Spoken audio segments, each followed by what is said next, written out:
bouncing ball is one of the first things every new animator has to do. And it's a really good exercise to lay the foundation of what animation is.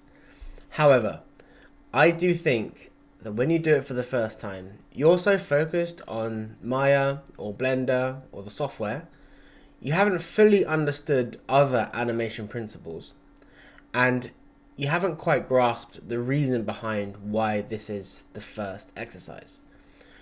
So you may finish your shot, have a really perfect bouncing ball, but I do think even after 1 year or 2 years of being a professional animator, you should go back and do it again. So in this video, I'm going to break down why that's the case. Also, I'll have a time lapse of me doing my bouncing ball in the background. If it's useful, please give a thumbs up and subscribe, and I'll see you in the video. Thank you.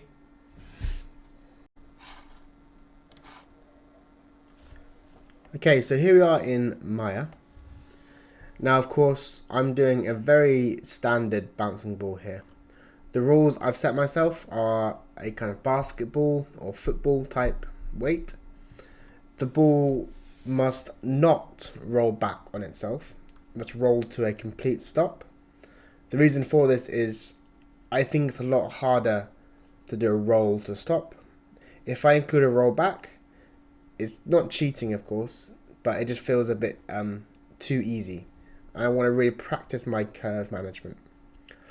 So why should you do the bouncing ball? Well, of course, the very first reason is every animation is a bouncing ball.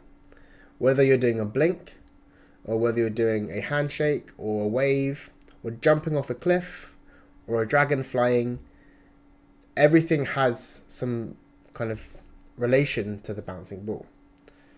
For example, jumping off a cliff is easy. Gravity is at play. How gravity affects things, and the weight of things is going to affect how fast or how slowly they fall, and the spacing of that fall. Likewise, if you're doing a walk cycle, you can see here I'm changing the tangents of the impact so they always speed up. That's the same with the feet if you're doing a vanilla walk cycle. Gravity is taking your foot down to the ground, so unless you physically control your feet to have an ease in, naturally your feet will speed up as they hit the ground. So understanding how this works is also good for the bouncing ball. And then timing and spacing, of course, to sell and show weight and all the opposite of something that's light, you have to make sure the spacing and timing are correct. So I've chosen a fairly standard spacing of about 10 frames for my first bounce, and then it gets exponentially lower. Of course, if this was a beach ball, or maybe a ping pong ball, the timing would be completely different. So I do think if you're going to do the bouncing ball, maybe do at least two versions. Do a basketball and a bowling ball, or maybe a tennis ball and a ping pong ball. Just show that variety.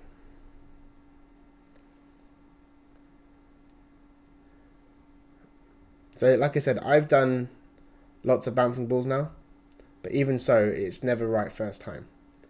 I have to go in, I have to check and adjust things. And that's another good way to just test your progress, is like how well are you kind of flying through the assignments.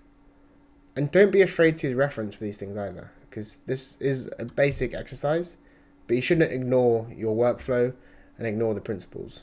Don't rush these things. So here I'm checking to make sure the bounces are high enough. If you draw a line between the top bounce and the last bounce, all of your other bounces should fit under that line. It's a basic physics sort of rule. So to make it look more believable, making sure those bounces are correct and adjusting the tangents as I go along. That's definitely more applicable just to bouncing balls. But of course, anything that is bouncing in a linear fashion or an exponentially decreasing fashion has that rule. Just playing with the tangents again. So the most common example of what a bouncing ball is the hips of a character.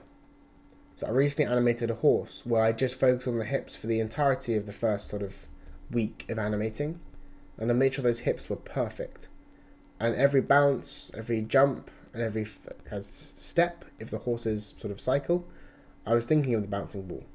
That nice bounce up and down of the hips. and the ease in, ease out. The only difference is, of course, the hips, they won't impact the ground. So there's also an ease out and an ease in, both on the up and the down. But the principles still apply.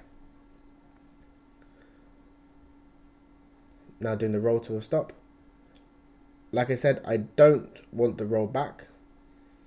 If your teacher says roll back, that's fine. I don't think it's as beneficial to learning.